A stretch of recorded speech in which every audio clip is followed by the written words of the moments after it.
Craving your favorite meal but want to spread the cost? Here's how to use Afterpay for your Uber Eats orders and enjoy your food now, pay later.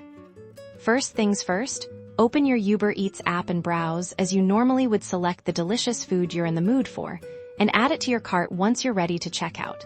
Tap on the cart icon. On the checkout screen, locate the payment section. You'll see a list of available payment methods. Look for the option to add a new payment method or specifically select Afterpay. If you haven't linked your Afterpay account before, you'll be prompted to do so. Tap on Afterpay, and you'll be directed to a secure page to log into your existing Afterpay account or sign up for a new one. Once your Afterpay account is successfully linked, you'll be returned to the Uber Eats checkout now. Simply select Afterpay as your preferred payment method for this order. You'll see a summary of your order total and how your payments will be scheduled. Afterpay typically divides your total into 4 equal installments.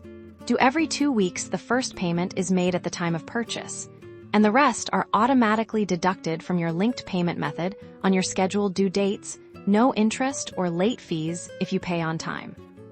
And that's it. You've successfully set up Afterpay for Uber Eats now. You can enjoy your meal with the flexibility of spreading out your payments. Happy ordering!